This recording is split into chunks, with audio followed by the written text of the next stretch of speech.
mobile phones. Good evening, ladies and gentlemen. I welcome you to this press briefing by Foreign Secretary Shri Vikram Misri on the ongoing developments around Operation Sindhu. We are also joined by Colonel Sophia Qureshi and Wing Commander Veronica Singh. With that, I hand over the floor to Foreign Secretary. Sir, over to you. Thank you Ravi. नमस्कार, good afternoon, आप सबका स्वागत है। और मैं सबसे पहले अनुरोध करूंगा कर्नल सोफिया कुरैशी से कि वो आपको आज तड़के सवेरे से हुई घटनाओं से अवगत कराएं। Colonel Qureshi. Thank you sir. नमस्कार।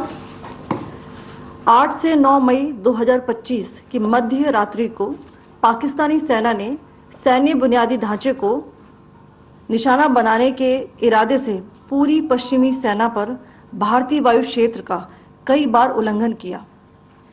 यही नहीं बल्कि पाकिस्तानी सेना ने नियंत्रण रेखा पर भारी कैलिबर वाले हथियारों से गोलीबारी भी की। अंतर्राष्ट्रीय सीमा और नियंत्रण रेखा पर लेह से लेकर सर क्रीक तक 36 स्थानों पर 300 से 400 लगभग ड्रोनों का इस्तेमाल घुसपैठ का प्रयास करने के लिए किया गया। भारतीय सशस्त्र बलों ने काइनेटिक्स व नॉन काइनेटिक साधनों का उपयोग करके इनमें से कई ड्रोन्स को मार गिराया।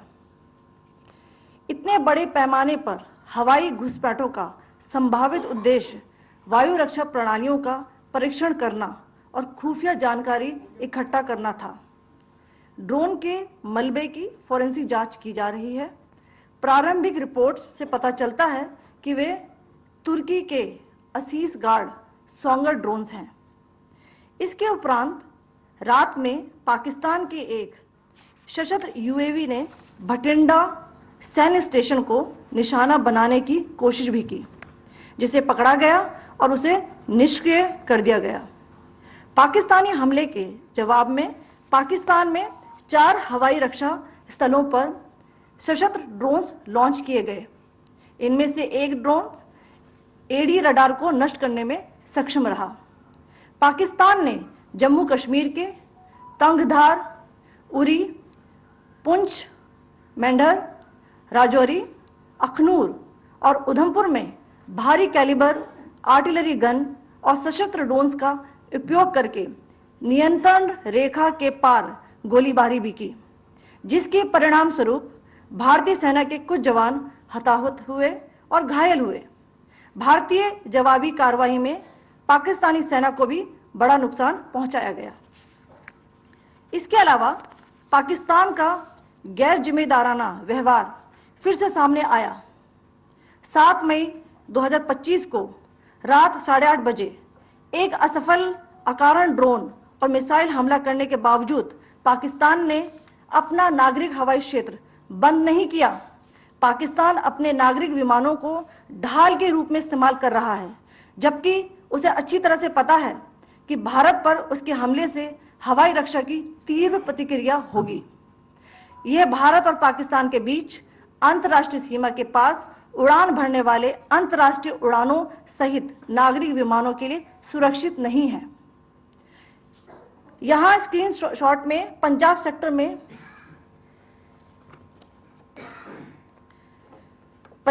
में हाई एयर डिफेंस अलर्ट स्थिति के दौरान एप्लीकेशन फ्लाइट रडार 24 का डेटा दिखाया गया है। जैसा कि आप देख रहे हैं यहां पर भारतीय पक्ष का हवाई क्षेत्र घोषित बंद के कारण नागरिक हवाई यातायात से पूरी तरह से रहित है। कराची और लाहौर के बीच के हवाई अड्डे मार्ग पर नागरिक एयरलाइंस उड़ान भर रही है। हाई अलर्ट किया गया है विमान फ्लाइनेस एविएशन का एयरबस 320, जैसा कि आप यहां देख रहे हैं,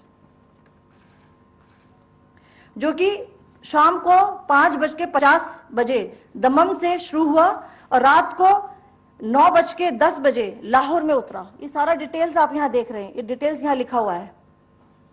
कैन यू सी दिस?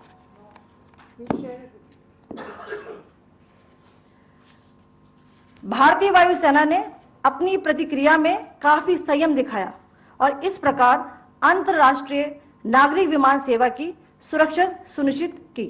धन्यवाद। जय Hind.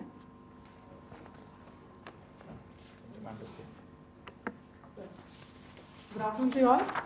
On the intervening night of 8th-9th May 2025, Pakistan military carried out multiple violations of Indian airspace along the entire western border with an intent to target military infrastructure. Pakistan military also resorted to firing of heavy caliber weapons along the line of control. Along the international border and line of control, drone intrusions were attempted from Leh to Sar Creek at 36 locations with approximately 300 to 400 drones.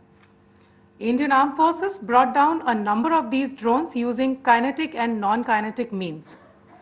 The possible purpose of these large-scale aerial intrusions were to test the AD systems and gather intelligence. Forensic examination of the drone debris is being undertaken. Preliminary reports suggest them to be of Aziz Guard Songa drone of Turkey. Later in the night, an armed UAV of Pakistan attempted to target Bhatinda military station, which was detected and neutralized. In response to the Pakistani attack, armed drones were launched at 4 air defense sites in Pakistan. One of the drones was able to destroy an AD radar. Pakistan also carried out artillery shelling across the line of control using heavy caliber artillery guns and armed drones at Tangdhar, Uri, Poonch, Mendhar, Rajouri, Akhnur and Udhampur in Jammu and Kashmir area, which resulted in some losses and injuries to Indian Army personnel. Pakistan Army also suffered major losses in Indian retaliatory fire. Additionally, Pakistan's irresponsible behavior again came to fore. Pakistan did not close its civil airspace despite it launching a failed unprovoked drone and missile attack on 7th May at 8:30 hours in the evening. Pakistan is using civil airliners as a shield, knowing fully well that its attack on India would elicit a swift air defense response. This is not safe for the unsuspecting civil airliners, including the international flights which were flying near IB between India and Pakistan.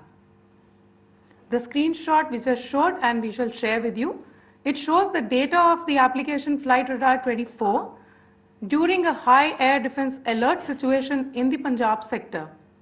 As you have seen, the airspace on the Indian side is absolutely devoid of civil air traffic due to our declared closure. However, there are civil airlines flying the air route between Karachi and Lahore. Amongst the other civil aircraft that you can see, we have highlighted an aircraft which is Airbus 320 of Flynas Aviation, which was originated from Dammam at 1750 hours and landed later at Lahore at 2110 hours in the night. Indian Air Force demonstrated considerable restraint in its response, thus ensuring safety of international civil carrier.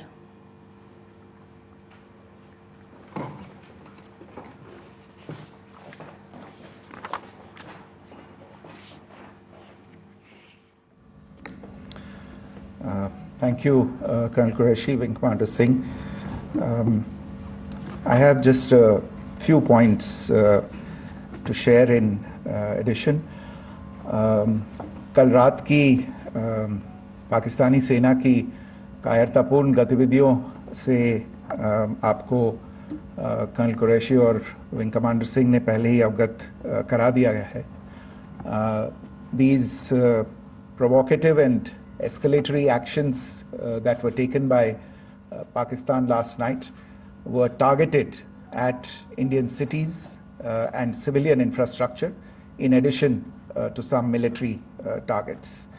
The Indian Armed Forces responded proportionately, adequately and responsibly. ये जो हमले हुए कल रात को भारतीय सैन्य इकाइयों ने पर्याप्त रूप से और एक जिम्मेदाराना रुख अपनाते हुए इन हरकतों का उत्तर दिया. What I want to underline is that the official and blatantly farcical denial of these attacks that Pakistan carried out by the Pakistani state machinery is yet another example of their duplicity and the new depths that they are plumbing in their quest for disinformation. The other point in the same vein is Pakistani claims that they did not target or attack any religious places. You would recall that yesterday I shared with you an incident related to the attack on a Gurdwara in Poonch. Instead of owning up to these attacks, Pakistan made the preposterous and outrageous claim that it was the Indian Armed Forces and the Indian Air Force that was targeting cities like Amritsar and trying to put the blame on Pakistan. This is nothing but a desperate attempt by Pakistan to disown its acts of aggression, but it is also true to type in its effort to deceive and mislead the world. It will not succeed. The Gurdwara in Poonch in particular was attacked by Pakistan, and some local members of the Sikh community, including a Ragi of the Gurdwara, lost their lives in this incident, as I shared yesterday. TV पर आप इस हमले के चित्र देख सकते हैं. In addition, that we would attack our own cities is the kind of deranged fantasy that only the Pakistani state can come up with. Perhaps they do it because they are well versed in such action, as their history would show. The last point I wanted to make this evening is again this disinformation that is coming from Pakistan about India targeting the Nankana Sahib Gurdwara through a drone attack. This is again yet another blatant lie and part of Pakistan's disinformation campaign. As we saw in the Pahalgam attack, Pakistan is again trying desperately to impart a communal hue to the situation with an intention to create discord. Again, we are not surprised. India's steadfast unity in itself is a challenge to Pakistan. Let me stop there. I have time only for a few questions and be happy to try and answer them. First, I call Siddharth. Siddharth, please. Hi, sir. I'm Siddharth from Beyond. So this is Siddharth, behind, please. The other Siddharth. yes. Hi, sir. I'm Siddharth from CNN News 18. Sir, I only want to know from you the status of Kartarpur corridor. Is it open or not? If you can. I think you're all aware of the situation along the entire India-Pakistan border and the areas around the line of control. In view of the existing security scenario, the services of the Kartarpur Sahib corridor have been suspended till further directions. We'll update you as and when there is a change in the situation.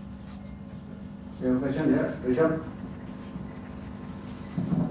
So, good evening, Rishabh from Times Now. So, you spoke about religious places being hit in Jammu. There's another religious place which is Carmelite Nun church that has been hit. What do you have to say about it? If you can explain that. Yeah, actually, we do have some information about this extremely regrettable and condemnable incident.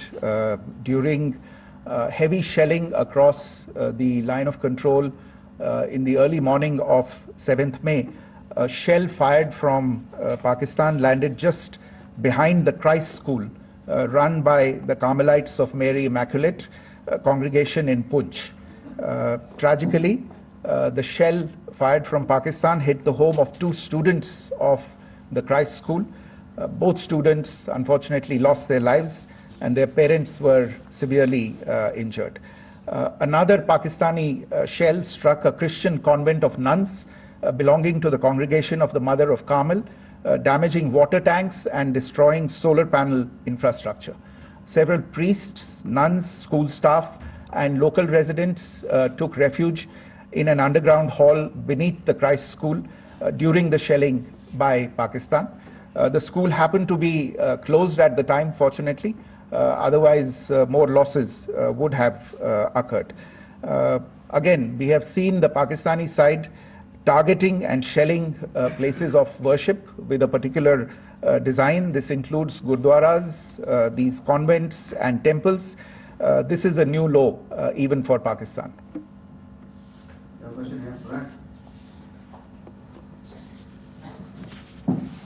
Sir Pranay Upadhyay अमरचार से। Sir कल आपने इसी podium से पाकिस्तान के IMF bailout को लेकर और इंडस वाटर ट्रीटी को लेकर जो टिप्पणी की थी उसकी पाकिस्तान में काफी तीखी प्रतिक्रिया भी आई और उसके बाद हमने देखा कि पाकिस्तान की तरफ से किस तरीके से लेह से लेकर भुज तक पूरी बॉर्डर के ऊपर जो इन्वेजन था वो किया गया। मौजूदा सिचुएशन के अंदर पाकिस्तान के बेलआउट पैकेज को लेकर और पाकिस्तान के अटेम्प्ट्स को लेकर आपका क्या असेसमेंट है? और दूसरा ये भी जानना चाहेंगे कि पाकिस्तान की तरफ से ये जो अटेम्प्ट किया गया था उसका भारत ने अभी तक उस तरीके का कोई जवाब नहीं दिया गया है, तो क्या भारत इसका जवाब देगा जो कार्रवाई हुई है बीते 24 घंटों में? देखिए प्रणय, जहाँ तक इंडस वाटर्स ट्रीटी का सवाल है, मैंने कल विस्तार से उसके बारे में इसकी चर्चा की है। Indus waters treaty is in abeyance and as such I have nothing further to add to the decision that was announced by the cabinet committee on security. जहाँ तक IMF bailout का सवाल है, आपको ज्ञान होगा कि IMF की आज मीटिंग हो रही है। हम वहाँ पे अपना पक्ष रखेंगे और जो हमारा मत है इन चीज़ों को लेके वहाँ पे साझा करेंगे दूसरे मेंबर्स के साथ। ये बोर्ड पे निर्भर है कि वहाँ पे क्या निर्णय होता है। और जहाँ तक जो कार्रवाई हुई है उसका जवाब देने का जो आपने जो प्रश्न उठाया है, जो आज ब्रीफिंग हुई है, जो आपको सूचना मिली है, मैंने भी कहा है कि जो आज सवेरे तड़के सवेरे जो गतिविधियां हुई, भारत ने उनका एक जिम्मेदाराना पूर्ण तरीके से और एक पर्याप्त तरीके से उसका जवाब दे दिया है।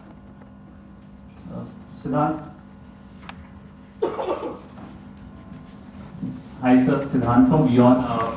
Sir, the External Affairs Minister has spoken to many of his counterparts around the world. Yesterday he spoke to the US Secretary of State Marco Rubio. So what were the key areas of conversations during that call? Yes, the minister had a conversation with the US Secretary of State. As you can imagine, the focus of discussions was the terrorist attack in Pahalgam and the response that India mounted after that on the 7th of May. The Secretary of State shared his thoughts on these developments with the minister. The minister deeply appreciated the US's commitment to work with India in the fight against terrorism, and he also underlined the targeted measures that India had taken in connection with Op Sindoor.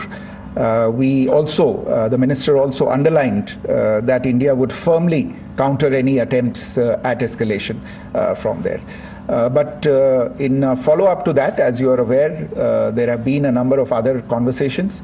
The minister had a conversation with the UK Foreign Secretary, David Lammy, today. There too, the discussion centered around countering terrorism, for which there must be zero tolerance. And I understand just a short while ago, the External Affairs Minister has also spoken to the Foreign Minister of Norway, Espen Barth Eide, which was also focused on recent developments stemming from the terrorist act in Pahalgam. One last question, Sudhir. Sir, once again, thank you for doing this. Shri from Bloomberg. Once again, India had struck Bahawalpur the other day, which is also connected with the murder of one of our journalists, Daniel Pearl. If you could give us an understanding of what exactly are the reports that you're getting. You're right. Bahawalpur is the headquarters of the Jaish-e-Mohammed terrorist group that is proscribed by the United Nations. Its leader, Maulana Masood Azhar, is a proscribed individual.